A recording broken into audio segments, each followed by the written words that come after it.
Hola, buenas tardes a todas las personas que nos acompañan en esta tarde. Estamos muy agradecidos y la verdad es un privilegio poder presentar en, en esta conversación para el cierre de nuestro primer Congreso Latinoamericano de Salud Planetaria la charla a cargo de la doctora Ana Rosa Moreno Sánchez, que se denomina Los determinantes ambientales de las epidemias. Un tema muy pertinente para el momento en el que nos encontramos. Recuerden que esta charla está siendo transmitida también a través del Facebook de la Escuela de Medicina de la Universidad de Costa Rica para las personas que no tienen inscripción al Congreso. Repito, un honor que nos acompañe la doctora Ana Rosa Moreno, quien es bióloga egresada de la Universidad Nacional Autónoma de México, UNAM.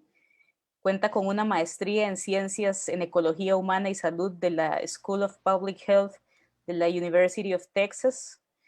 Desarrollo profesional en salud ambiental. Ha trabajado en el sector oficial, académico y en organismos internacionales. Sus principales áreas de trabajo son cambio climático y salud y comunicación de riesgo. Es autora de más de 80 publicaciones, conferencista y docente nacional e internacional. Trabajó durante 11 años en la Organización Panamericana de Salud y la OMS en las áreas de salud ambiental, comunicación de riesgos y como gerente de proyectos financiados por agencias internacionales. Y es autora del cuarto, quinto y sexto Informe Mundial del Medio Ambiente del PNUMA y de Geosalud. Ha sido miembro del panel intergubernamental de expertos en cambio climático de Naciones Unidas desde 1995 y es esta organización que en conjunto con el señor Al Gore compartió el Premio Nobel de la Paz en el año 2007. Actualmente la doctora es profesora del Departamento de Salud Pública de la Facultad de Medicina de la UNAM y para nosotros es todo un gusto que comparta con nosotros parte de todo su amplio conocimiento. Buenas tardes, doctora, y bienvenida. Muchas Nada más, gracias. Muchas nada gracias. más, Buenas tardes. Perdón. disculpe, nada más voy a señalar que tenemos un botón de preguntas y respuestas para quienes están conectados por Zoom en la esquina inferior derecha de la pantalla. Dice preguntas y respuestas o Q&A en inglés.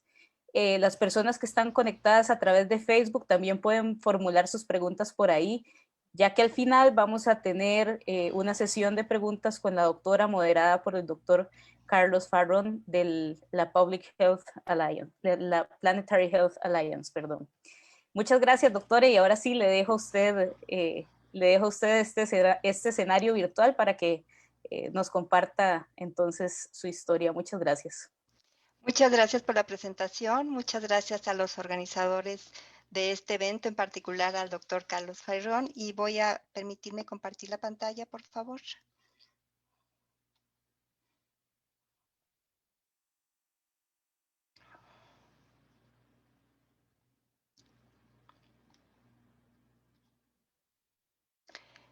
El tema de mi presentación, como fue señalado, es determinantes ambientales de las epidemias.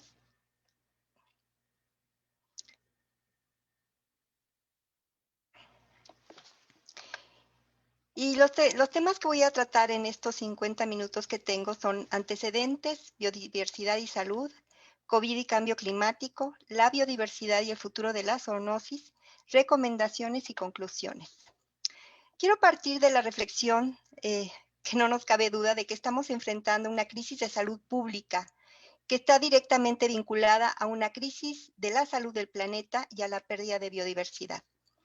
Está relacionada con la presión humana sobre la Tierra que altera los hábitats y los equilibrios naturales, lo que causa enfermedades zoonóticas en humanos como la COVID-19. La crisis mundial no es solo de salud, es un evento que nos lleva a reflexionar sobre la vida misma. La especie humana ha asumido desde hace milenios que es omnipotente.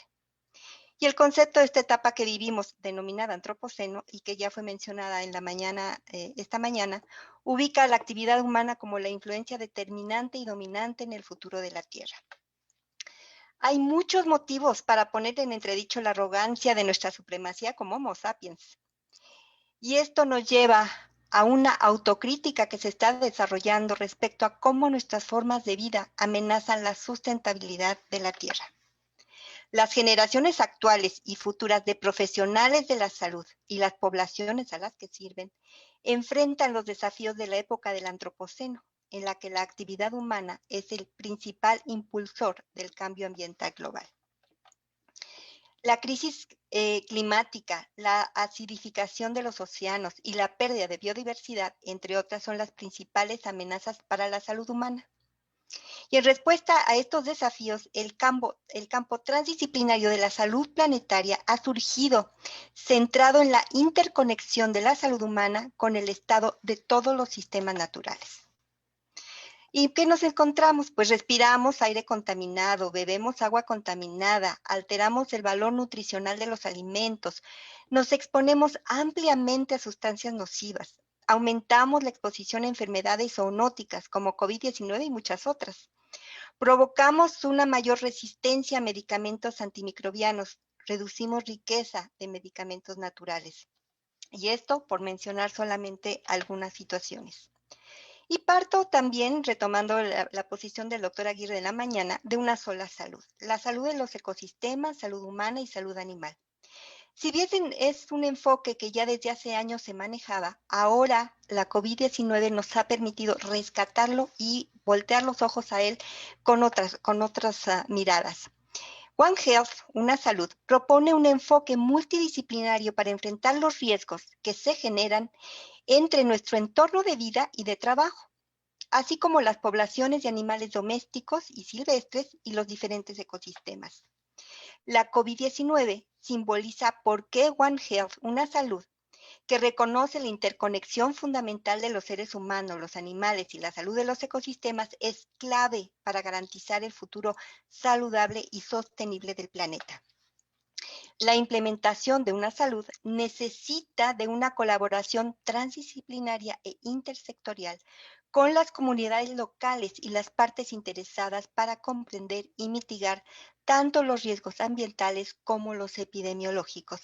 Y estos dos aspectos que ya también se tocaron en la mañana, la transdisciplinariedad y la intersectorialidad, son dos conceptos muy importantes que voy a retomar al final.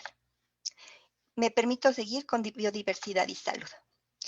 Dentro de nuestros ecosistemas globales, la biodiversidad está disminuyendo más rápido que en cualquier otro momento de la historia de la humanidad. Y la eliminación del hábitat está provocando que la vida silvestre se acerque más y más a los asentamientos humanos. Deforestación desenfrenada, expansión agrícola descontrolada, cría intensiva de ganado y animales de granja, minería y desarrollo de infraestructura, así como explotación silvestres, pues ponen la mesa para una tormenta perfecta para traspasar enfermedades desde fauna y flora silvestre a los seres humanos. Diversos estudios han señalado que la degradación antropogénica generalizada de los ecosistemas ha desempeñado un papel crucial para explicar por qué la tasa de aparición de zoonosis ha aumentado durante los últimos 40 años, y esto es muy grave. Y entonces nos enfocamos ahora en la ciencia de las invasiones, que examina la conexión entre los sistemas naturales y los antropogénicos, integrando miradas como la ecología, biogeografía, dinámica de poblaciones, biología evolutiva, análisis de riesgo, historia humana y gestión ambiental, entre otras áreas. Y entonces las invasiones se refieren a la propagación de organismos introducidos por los humanos, ya sea de forma intencional o no, a nuevas áreas donde se expanden sin control. Estudios en desarrollo combinan las enfermedades en la vida silvestre con la biogeografía y ecología comunitaria, y esto es muy importante porque aquí va a participar precisamente la parte antropológica, que es el trabajar con las personas. Los ecólogos reconocen la compatibilidad de los conceptos de ecología de enfermedades e invasiones biológicas, y la investigación ecológica ha revelado efectos indirectos complejos que las invasiones biológicas pueden tener sobre el riesgo de enfermedades humanas. Y existen 7 principales impulsores antropogénicos para la aparición de enfermedades zoonóticas propuesto por el Programa de Naciones Unidas para Medio Ambiente. Uno es el incremento de la demanda humana de proteína animal. 2, la intensificación agrícola insostenible. 3, mayor uso y explotación de la vida silvestre. 4, utilización insostenible de recursos naturales acelerada por la urbanización, el cambio en el uso del suelo y las industrias extractivas. 5, los viajes y transportes. 6, cambios en la cadena de suministro de alimento. Muy interesante la charla de esta mañana. Y 7, el cambio climático, que sin duda, bueno, pues las repercusiones son a nivel global y prácticamente en todos los continentes. Y así tenemos los patrones de mercado en los medios de vida contemporáneos que tienden a degradar los ecosistemas y sus servicios, lo que genera un ciclo de degradación de sistemas socioecológicos cada vez más estrechamente vinculados y más graves también. La destrucción de bosques intactos debido a las talas, la minería, la construcción de carreteras en lugares remotos, las urbanizaciones rápidas y el crecimiento de la población, además de la desaparición de las especies, causan que las personas tengan un contacto más directo con especies de animales a las que nunca se habían aproximado y con ello a los patógenos que puedan albergar. Y así tenemos que existe una captura muy fácil y ilegal de animales silvestres, así como su tráfico y posterior consumo. Algunas veces su venta en mercados a menudo ilegales, donde pueden estar en contacto con otras especies y con otros cientos de personas, contribuye precisamente a la dispersión de los patógenos. Enfermedades como el SIDA o el ébola están relacionadas con la deforestación, la reducción de la superficie de hábitats naturales y la entrada en contacto del ser humano con los animales que constituían el reservorio de estas enfermedades, como murciélagos o primates. También los suburbios degradados de muchas ciudades tropicales se transforman en el hábitat ideal para enfermedades peligrosas como el dengue, fiebre, tifoidea, cólera, chikungunya. Los mercados de estas mismas grandes ciudades, ya sea en África o en Asia, venden lo que queda de la fauna depredada. Animales salvajes vivos, partes de monos y tigres, carne de serpiente o escamas de pangolines, creando así nuevas oportunidades para virus conocidos y nuevos. Las granjas animales tan comunes en el sur de China podrían estar detrás de la irrupción de la COVID-19. Y estas aseveraciones son muy recientes de parte de la Organización Mundial de la Salud, que seguramente ustedes habrán leído o escuchado, que a principios de este año hubo una misión a China precisamente para tratar de averiguar el origen del coronavirus. Y estas son los primeros acercamientos a sus resultados. Los granjeros suelen criar especies salvajes en entornos agrícolas por varios motivos, el principal es asegurarse un suministro de animales vivos que tradicionalmente no se domestican, con destino a satisfacer la demanda de mascotas, medicina tradicional, carnes exóticas o industria peletera y la insidiosa caza enlatada, que es verdaderamente una situación aberrante. Estos son lugares en donde se crían animales para que sean cazados posteriormente, que es cuando los dejan ya en espacios libres, llegan los cazadores y cazan el animal por el cual pagaron una cuota muy alta, ¿no? Y es verdaderamente una vergüenza para los seres humanos, para la humanidad, que esto se maneje de esta manera. El comercio mundial, junto con extensos desplazamientos de personas, favorecen la propagación de enfermedades emergentes, pues incrementan con rapidez su incidencia y o cobertura geográfica de países y continentes, lo que al final puede originar una pandemia. O sea, no solamente es el comercio regional, sino es el comercio mundial, y en un segundo voy a dar alguna otra información.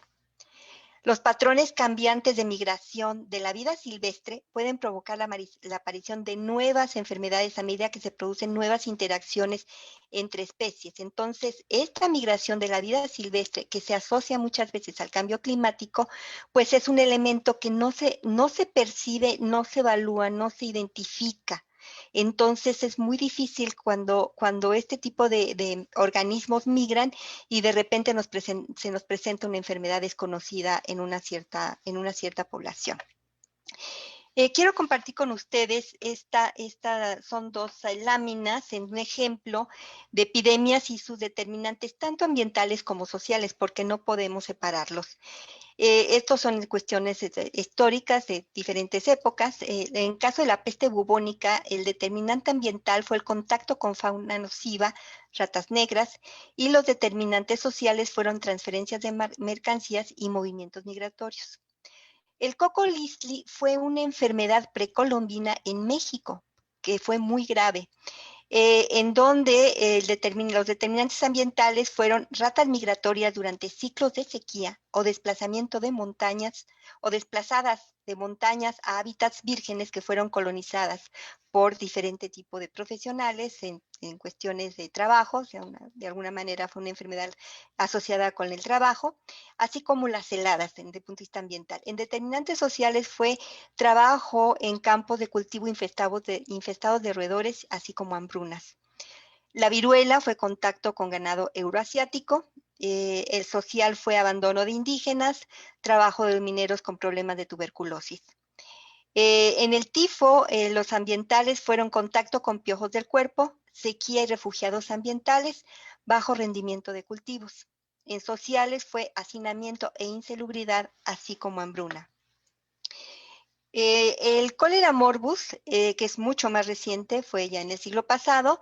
El ambiental fue contacto con agua y alimentos contaminados con heces. En sociales, insalubridad y movimientos migratorios.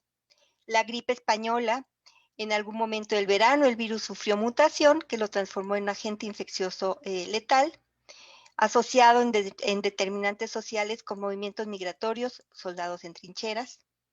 El SARS, contacto cercano con algún infectado con el virus del SARS o haber tenido contacto directo con sus secreciones respiratorias o fluidos corporales, y sociales, movimientos migratorios. H1N1, que fue muy famosa, ¿no? Apareció en México en 2009. Se encontraron formas incipientes del virus H1N1 en cerdos. Con el tiempo el virus mutó e infectó a humanos y se transmitió a través del contacto con personas infectadas. Y también los determinantes sociales fue movimientos migratorios. Entonces quisiera destacar que los movimientos migratorios en varias de ellas se presentan como un factor social, y también actualmente los movimientos migratorios se ven relacionados con problemas de cambio climático. Aunque los virus representan una fracción de los aproximadamente 1.400 patógenos humanos conocidos, representan una carga desproporcionada para la salud global. Alrededor del 89% de los 180 virus ARN es zoonótico y reconocido con el potencial para afectar a los seres humanos. Enfermedades, voy a dar unas cifras que creo que son interesantes. Enfermedades transmitidas de animales a humanos causan aproximadamente 700,000 muertes al año. Se cree que en mamíferos y aves acuáticas existen hasta 1.7 millones de virus no identificados del tipo infeccioso para el ser humano. Y cualquiera de ellos podría causar la próxima enfermedad X, quizás aún más perturbadora y letal que la COVID-19. 60% de enfermedades infecciosas conocidas en humanos y el 75% de enfermedades infecciosas emergentes EIE son zoonóticas. En las últimas 3 décadas se han detectado más de 30 nuevos agentes patógenos para humanos. El Programa Emergente de Amenazas Pandémicas estudió coronavirus de murciélago y examinó a 164,000 animales y humanos y detectó 949 virus en zonas zoonóticas en 30 países entre 2000 y 2019. La vigilancia de una sola cueva en el suroeste de China entre 2011 y 2015 reveló 11 nuevos coronavirus. De 2015 a 2017, 1,497 personas examinadas en 3 distritos chinos, 0.6% dio positivo por anticuerpos previos contra coronavirus de murciélago y 17% informó síntomas tipo SARS o influenza asociados con el contacto con aves de corral, carnívoros, roedores, musarañas o murciélagos. Lo muy grave es que esa información, ese informe, esos hallazgos fueron publicados en septiembre de 2019. Proporcionaron una advertencia sobre el riesgo de coronavirus zoonótico que no se escuchó ni se le prestó atención. La pandemia de COVID-19 es evidencia de la necesidad de cerrar la brecha entre la investigación y la respuesta para anticipar y mitigar futuros eventos. Desde hace décadas, la Organización Mundial de la Salud había señalado la posibilidad de que se diera una pandemia. Esta sería proveniente de Asia, asociada obviamente con una enfermedad zoonótica de tipo viral. Y se señaló muchísimas veces, y por si ustedes están más o menos al tanto, alguno de ustedes se interesa por la página de la OMS, yo mínimo la consulta 1 o 2 veces a la semana, siempre tenían los ojos atentos sobre los reportes de Asia relacionados con problemas respiratorios novedosos, porque se sabía que en cualquier momento la pandemia podía aparecer. Hasta la fecha no existen convenciones internacionales o nacionales sobre detección de patógenos asociados con animales, sus productos, uso o sus movimientos, y tampoco existe la capacidad para diagnosticar las enfermedades infecciosas emergentes, lo cual que creo esta es una de las grandes enseñanzas que nos está dejando la COVID-19. El comportamiento del actual brote de SARS-CoV-2 tiene rasgos típicos de una especie invasora.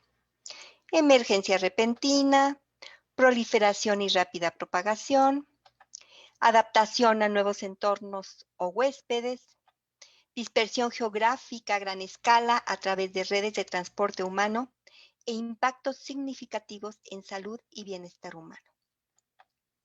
Este es un mapa relativamente nuevo, no he encontrado uno más novedoso. Este es 2017, que señala los puntos críticos del riesgo estimado en emergencias de enfermedades zoonóticas. Como podemos ver, bueno, pues el área más importante de destacar es el sureste asiático.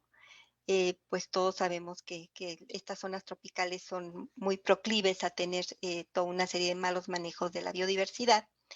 Algunas pocas zonas en Europa, algunas otras en África. Hay que también dejar claro que esto es lo que se conoce.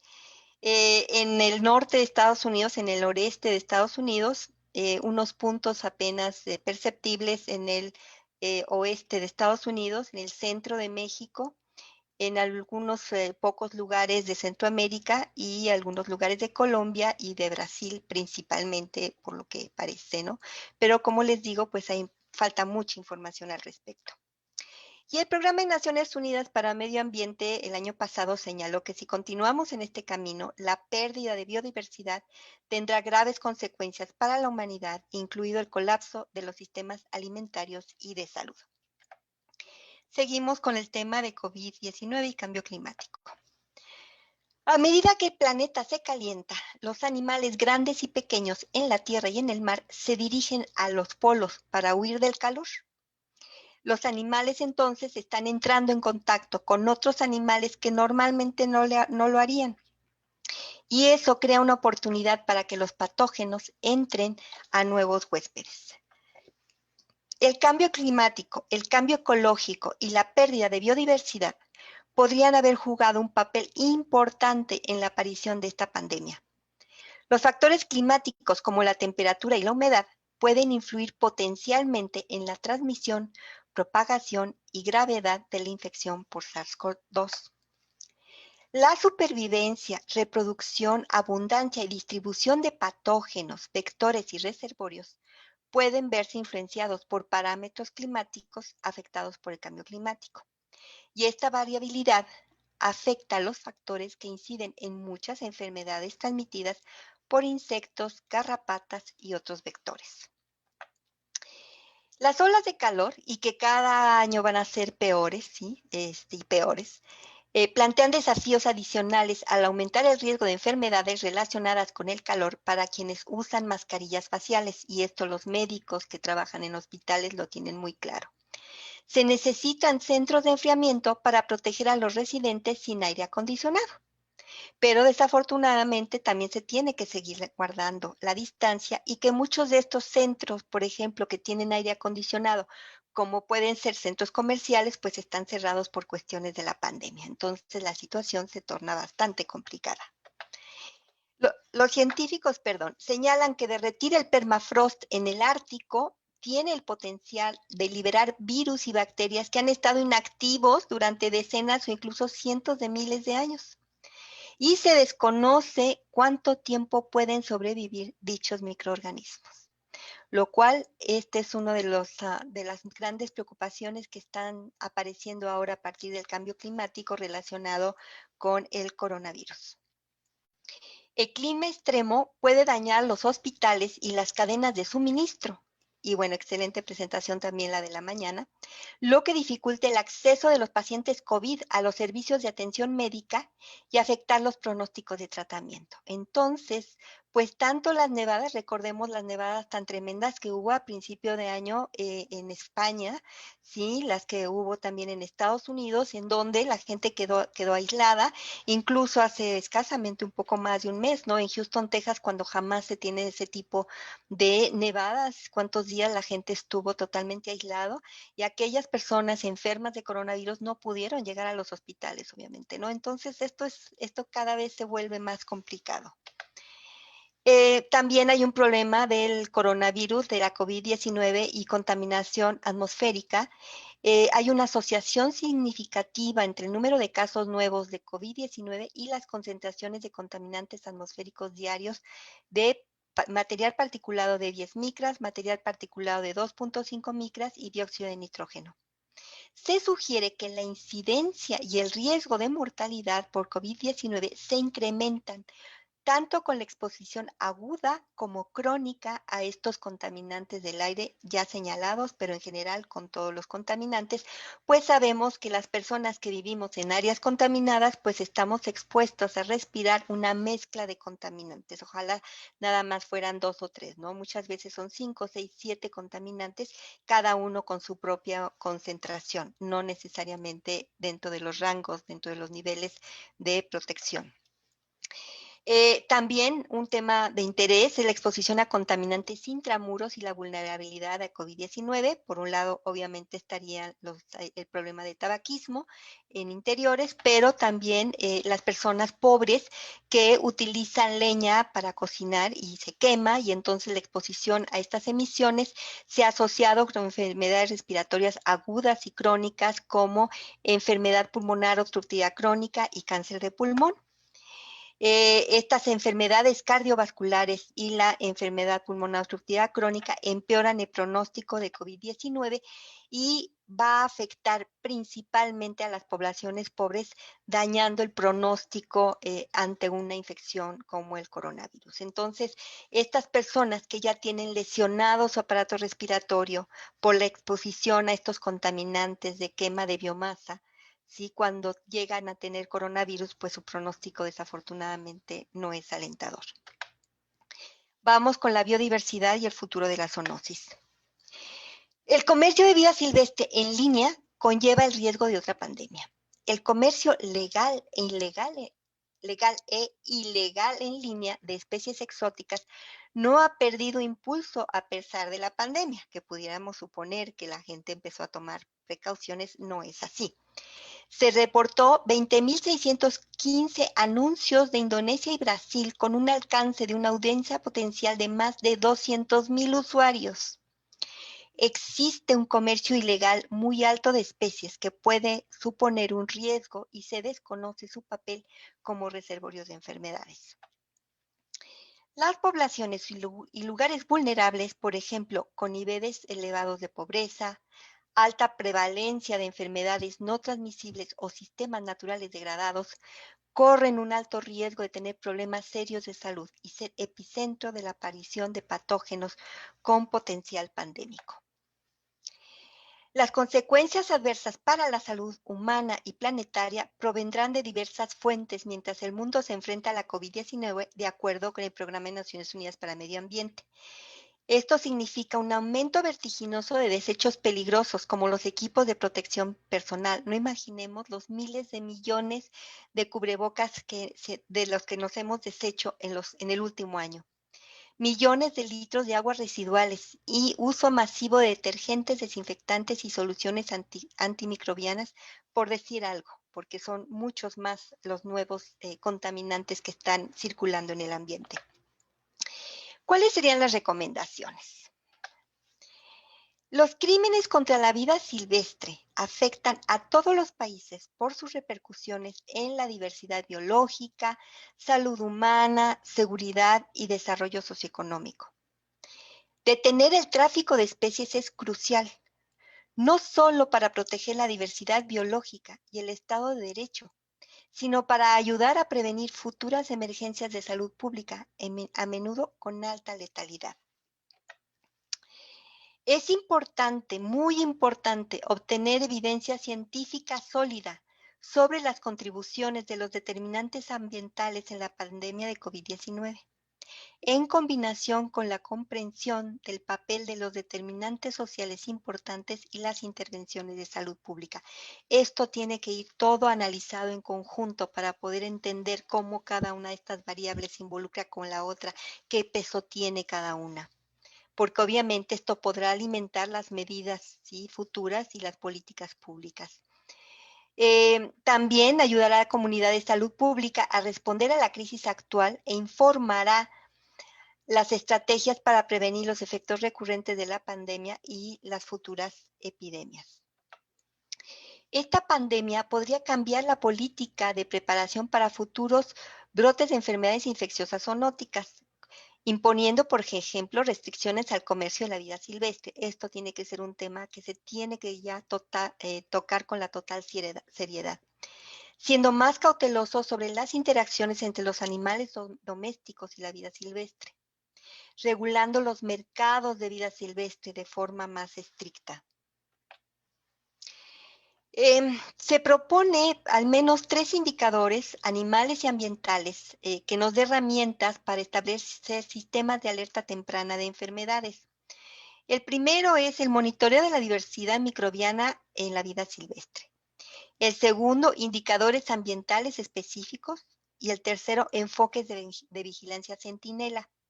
Esto sería útil para pronosticar alertas de riesgo a través de un monitoreo ambiental constante e intercambio de esta información entre agencias de vida silvestre, ganadería y salud humana. Parecería que la salud animal, la salud humana y la salud de los ecosistemas está totalmente divorciada. Y ahora con este enfoque de una salud tenemos que empezar a integrar la información y el enfoque de estos 3 tipos de salud. La pandemia de COVID-19 puede proporcionar un estímulo poderoso, a ver colegas, véanse aquí reflejados, entre ecólogos, epidemiólogos, sociólogos e investigadores biomédicos para desarrollar una ciencia de invasión expandida que haga contribuciones más amplias a la bioseguridad global al considerar la filosofía de una sola salud. Y esto nos ofrecería resultados óptimos de salud pública mediante monitoreo y gestión de interacciones entre animales, humanos y su entorno. Esta crisis resalta la necesidad de tener sistemas integrados de información ambiental y salud. Tenemos que romper con el divorcio que existe entre el sector ambiental y el sector de salud. Y bueno, yo hacía la pregunta en la mañana al doctor Farrión, ¿no?, relacionado con romper la endogamia del sector salud. El sector salud trabaja para ellos mismos, ¿no? Trabaja con otros médicos, otras enfermeras, pero si uno le pregunta a un médico que cómo ve involucrarse con un ingeniero ambiental o hasta con un biólogo, un ecólogo, lo ve así como diciendo, ¿de qué me está hablando?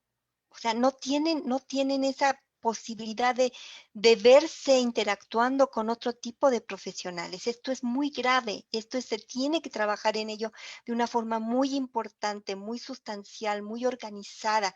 El sector salud tiene que abrirse ahora con la pandemia, conocer este tipo de información, verse reflejada su trabajo en este tipo de hechos, ¿sí? No nada más dedicarse a la parte clínica, a la parte hospitalaria, a la parte de tratamiento. Tiene que ver a la población como un sujeto, no como un objeto. Y al ser un sujeto se vuelve un ser proactivo. Entonces, esto tiene que romperse.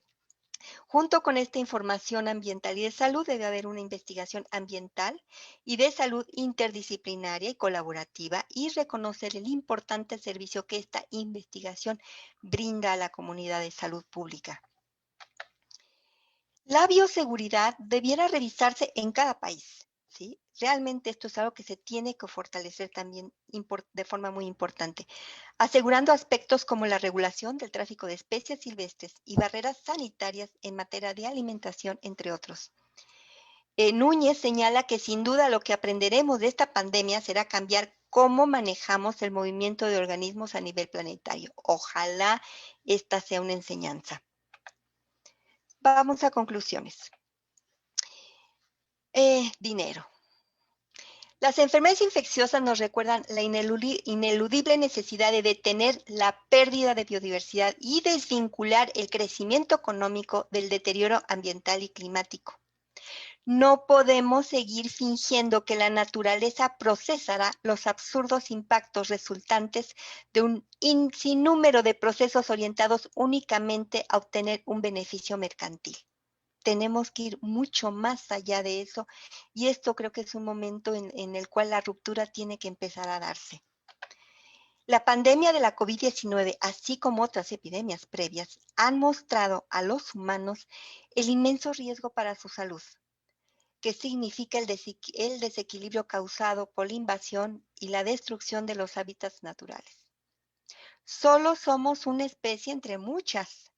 Y ciertamente no somos una influencia dominante cuando nos enfrentamos a un virus que no siquiera podemos ver, para que puede destruir la vida con tanta facilidad. Tenemos un año de estar parados prácticamente en nuestra vida cotidiana que conocíamos tan cómodamente para muchos.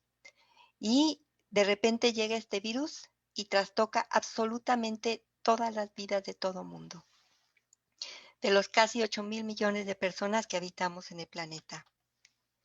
La salud planetaria busca salvaguardar la salud de las generaciones presentes y futuras y promover la equidad y la justicia intergeneracional e intrageneracional. Un objetivo central es transformar los valores humanos, los comportamientos y las estructuras sociales para mantener el espacio operativo seguro y justo para la humanidad del que dependemos para vivir y prosperar. Esta información está sacada de Horton y de Raworth. Horton, los invito a que revisen sus publicaciones, publica mucho en Lancet. Y en las últimas épocas se ha dedicado a hacer como análisis mucho más profundos, hasta cierto punto filosóficos sobre la pandemia, y cada uno de sus artículos realmente es imperdible. Nuestra existencia asentada en los ecosistemas exige una mayor inclusión de los ecólogos como miembros centrales de los equipos de preparación para una pandemia. El reconocimiento por parte de los profesionales de la salud pública del papel crucial de la gestión ambiental en la reducción de enfermedades, no solamente zoonóticas, sino cualquier alteración ambiental, y una consideración equitativa de la salud y el bienestar de todas las personas, entidades y sistemas. Bueno, la plática de la mañana del doctor Farrión fue excelente, que es la necesidad de educar. Tenemos que educar a todo mundo, a todo mundo. Debemos actualizar y concientizar a profesionales de la salud, a la academia, tomadores de decisión, sector educativo, público y privado, comunicadores y ciudadanía, sobre la manera en que ambiente y salud se encuentran estrechamente interconectados y son interdependientes. Incluye la formación de recursos humanos que tengan una visión integral que les permita trabajar de forma interdisciplinaria para el análisis y propuestas de políticas públicas. Esto lo dice el Programa de Naciones Unidas para Medio Ambiente. Y yo quiero aquí nada más hacer una reflexión. Dentro de mi experiencia profesional se encuentra la comunicación de riesgos ambientales. De hecho, estoy trabajando un paper con un colega brasileño sobre cómo se ha dado esta área, la comunicación de riesgos en la etapa del coronavirus. Y una de las cosas que hemos identificado claramente y por ahí se ha mencionado es lo que se llama la literacia en salud. La literacia en salud implica que la ciudadanía completa tenga elementos para entender el por qué las recomendaciones de salud. ¿Por qué usar el cubrebocas? ¿Por qué usar la distancia social? ¿Qué es un virus? Sí, pues los virus no se ven, no se huelen, no se siente, pero nos informamos de gripa porque es viral, nos informamos de influenza porque es viral, otras enfermedades infecciosas son virales, y entonces, pero el virus es algo así como etéreo que no sabemos cómo decirlo, ¿no? Cómo tocarlo, cómo verlo. Entonces, es muy importante que para que podamos entender los problemas ambientales, en este caso, precisamente, ¿no? Todo lo que está representando el coronavirus e incluso el cambio climático, tenemos que darle elementos básicos a las personas, hacer la literacia ambiental, la literacia en salud, que las personas sepan por qué. De otra manera, la gente se rehúsa en gran medida a tomar esas medidas porque no ve la necesidad, no lo entiende, no le da sentido. En la medida que podamos promover esta literacia en salud, ¿no? O sea, a todos los niveles, desde los niños pequeños, ¿sí? Con las palabras que se adecúen.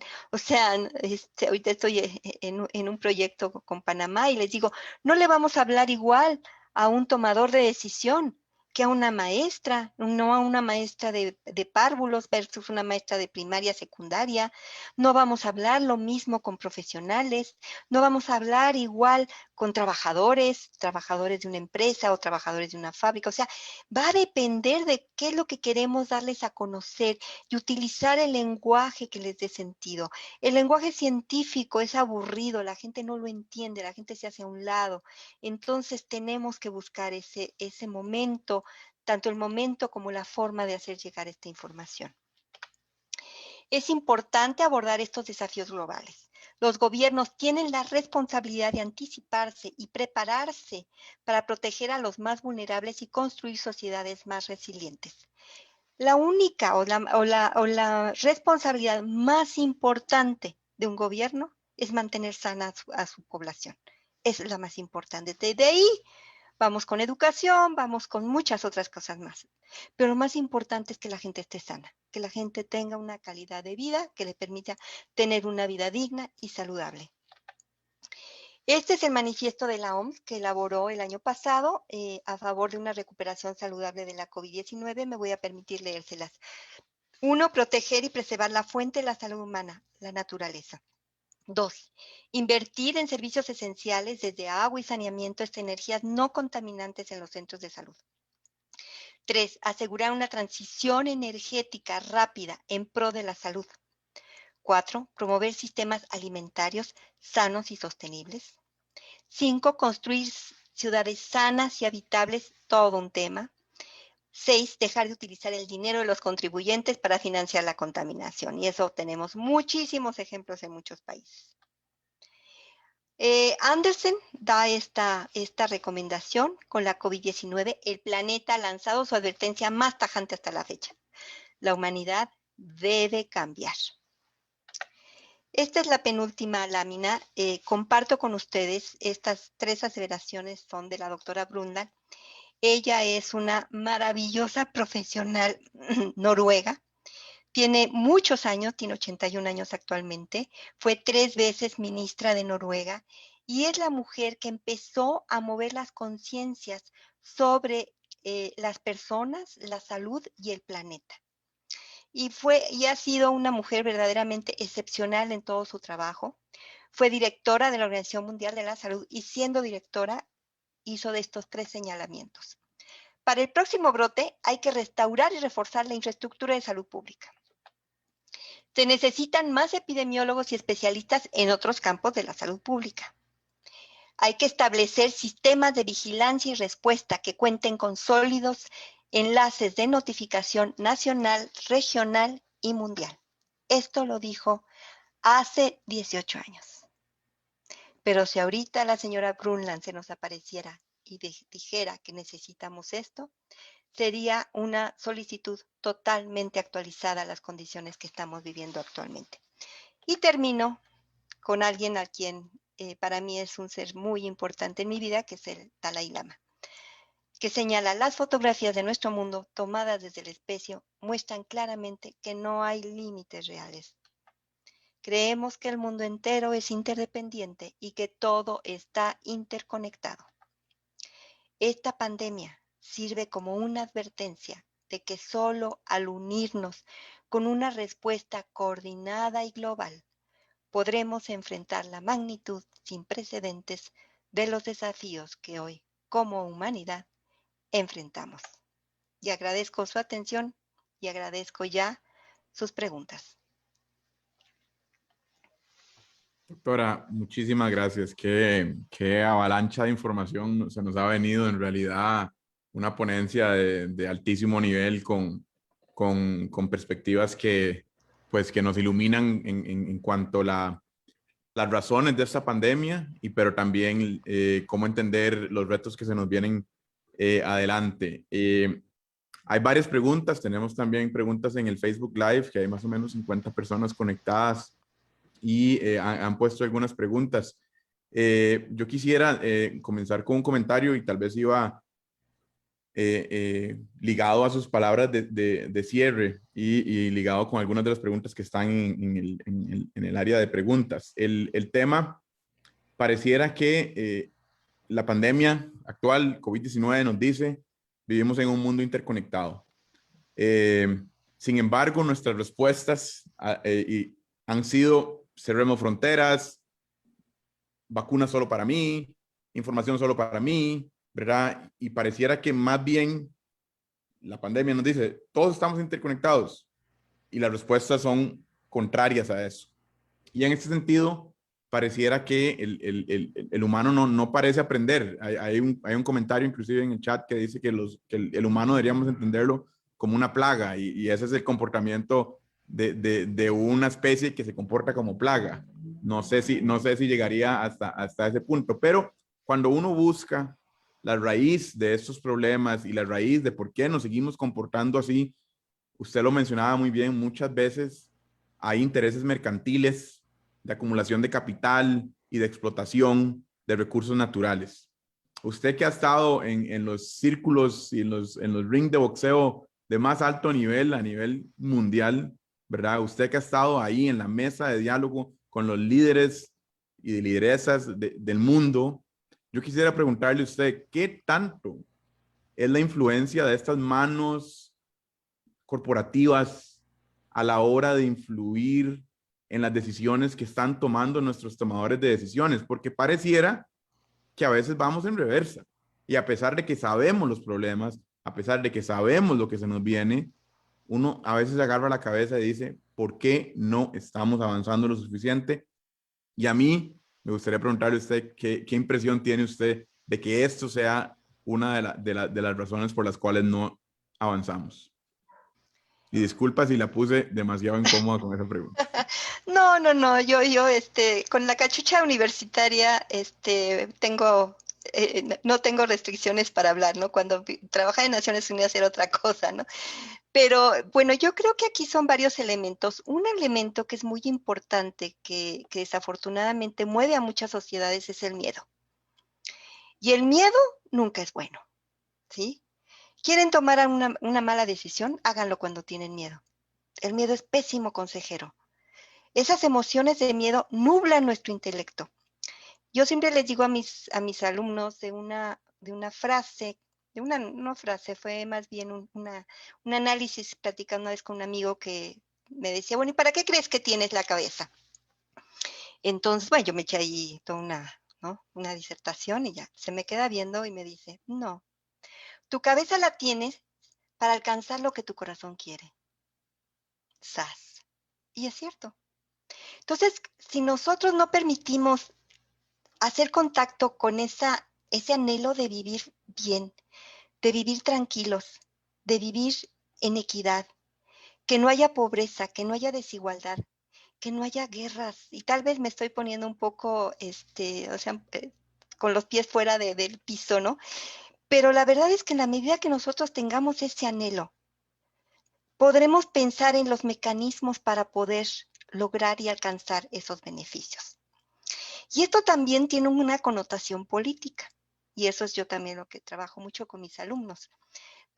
o sea, yo en 3 segundos, bueno, espero que no sea tan pronto, pero voy a estar pasándole estafeta, a personas como tú con su juventud, como muchos otros que vi en la mañana, como los estudiantes que tengo enfrente, ¿sí?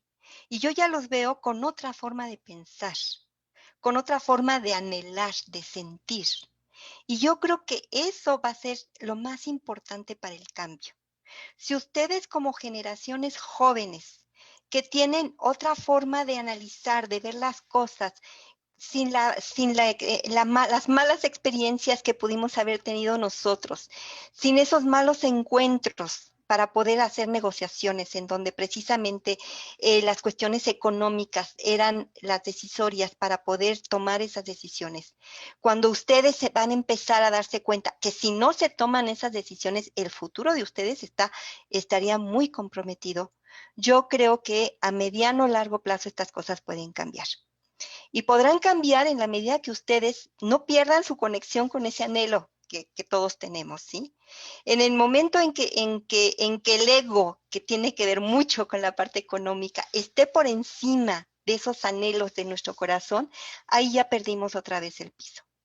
Y una cosa muy importante precisamente y que tiene que ver con discusiones que todos los países tenemos es quiénes están representándonos, quiénes están a cargo del gobierno, quiénes son las autoridades que supuestamente deberían tomar decisiones, ¿sí? Con base en la ciencia y con base en las necesidades de resolver los problemas que tienen las personas que están en peores condiciones de vida. Pero si esos líderes que nos calientan la oreja y que creemos en ellos, que van a resolver los problemas de un día para otro, que no tienen esa conciencia ambiental, nosotros podemos ver cuántos países siguen todavía sin tomar la conciencia del cambio climático. Ahora sí, como que ya medio empiezan a aparecer, porque ya, bueno, afortunadamente ya Estados Unidos vuelve al Acuerdo de París, pero si no vemos en nuestros representantes de política ese compromiso con el medio ambiente, ese respeto con el medio ambiente, busquemos otra alternativa. ¿Sí? Busquemos otra alternativa porque al final yo creo que los políticos en un futuro tendrán que madurar y darse cuenta que manejar las cuestiones ambientales es un tema que no es negociable. Se tiene que entrar y se tienen que entrar con todo porque el mismo comercio ya lo está pidiendo, porque las mismas energías verdes las están pidiendo, porque hay alternativas económicas de manejo de energía verde que podrán abrir empleos y ese abrir empleos significarán nuevas fuentes de ingreso. Entonces, no es fácil contestar esta pregunta que me hiciste, pero bueno, algo así creo que al menos yo confío, sí, en las próximas generaciones, que ustedes empiecen realmente a mover muchas más conciencias. Yo desde mi plataforma, bueno, pues en la docencia o en las conferencias, trato de transmitir ese mensaje, ¿no? Este mensaje en el cual además nosotros somos de mi generación y la generación anterior a mí, la que me sigue, somos responsables de lo que ustedes están viviendo, entonces tenemos que tomar responsabilidad de alguna manera. Gracias, doctora. Una respuesta increíblemente completa y integral en cuanto a llegarle al clavo, al asunto. Como bióloga, le quería hacer otra pregunta. Como bióloga, en una facultad de medicina, yo me imagino que usted ha sufrido del paradigma médico-centrista, ¿verdad? Que preguntaban en el chat de Facebook que por qué la salud siempre ha sido tan médico-centrista y usted hablaba de construir puentes. En este momento nos están escuchando tanto estudiantes, también como profesores, representantes de diferentes universidades en salud en Costa Rica. Y me gustaría preguntarle a usted si quisiéramos construir estos puentes, derribar estas paredes disciplinarias, ¿cómo podemos empezar aquí en nuestra querida universidad, mi alma mater, la Universidad de Costa Rica? ¿Qué cosas puntuales podemos empezar a hacer para derribar estas paredes y construir puentes? Bueno, en principio no solamente soy bióloga, soy mujer, que también ese es otro tema para mi generación, ¿sí? Entonces, bueno, ¿qué es la enfermedad si no es la biología enferma? Entonces, sí, teniendo una biología enferma, un biólogo, una bióloga, sí tenemos un enfoque que es un enfoque bastante integral. O sea, nosotros nos formamos desde las ciencias básicas, ¿no? Química, física, matemáticas, biología 1, biología 2, biología celular, fisiología animal, fisiología vegetal, botánica, zoología, ecología, en fin, tenemos desde la microcélula, ¿no? Desde la crogenética, ¿no? Desde los cromosomas hasta trabajar con las poblaciones de ballenas, ¿no? Entonces, eso nos da, creo que una visión bastante integradora, que eso creo que es muy interesante. Y dentro de esa visión integradora es precisamente tener la capacidad de hablar con cualquier tipo de profesional, hasta filósofos, ¿sí? Los filósofos de la vida, ¿no? Entonces yo creo que hay que tratar de buscar esos puntos comunes que nos unen y así se construyen los puentes. Yo no puedo lanzar un puente, ¿sí? Criticando el lado de enfrente, que porque está seco, porque no tiene flores, el mío tiene flores, y porque si lanza un puente, los de enfrente capaz que lo van a destruir, ya sonamos, o sea, ya con esa actitud no se logra nada. Crear puentes es unir afinidades, ¿sí? Es unir anhelos, es unir intereses, es unir conocimientos básicos, ¿no? Y es también estar abiertos a que no necesariamente lo que yo diga lo van a aceptar, o que ellos lo que digan lo voy a aceptar. Yo voy a pasarlo por un filtro y voy a platicar con ellos mis puntos de vista, pero siempre en una relación de respeto.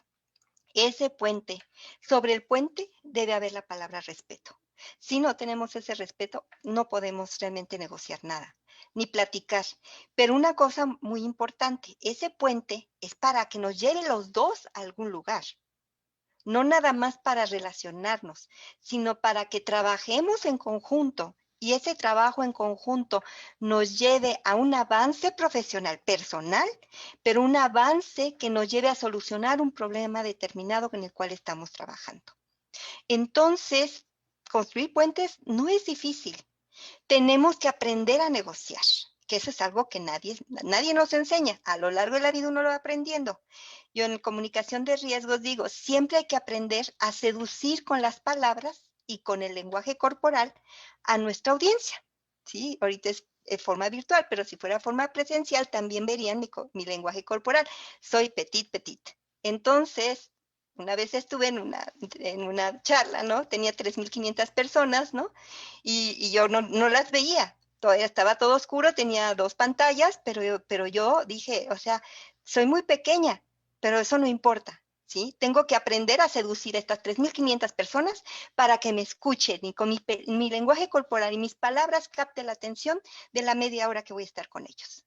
Entonces, eso es algo que tenemos que aprender también.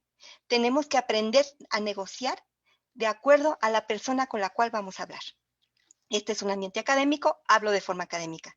Pero si voy a hablar, sí, con, no sé, con el médico de alguien, ¿no? Que es importante para mí, del médico de mi esposo, lo que sea, voy a hablar de otra manera, ¿sí? E igual porque cuando yo llevaba con mi madre al médico, ¿no? Le decía, mire señor, mire médico, mire doctor, esta señora es mi madre, es mi única madre y yo soy su única hija, entonces quiero saber todo de ella, ¿sí? Y entonces el médico me tenía que explicar absolutamente todo. Entonces, es ese trámite o es esa habilidad que tenemos que desarrollar, que precisamente nos va a permitir dar los pasos para trabajar entre diferentes profesionales y entre diferentes situaciones.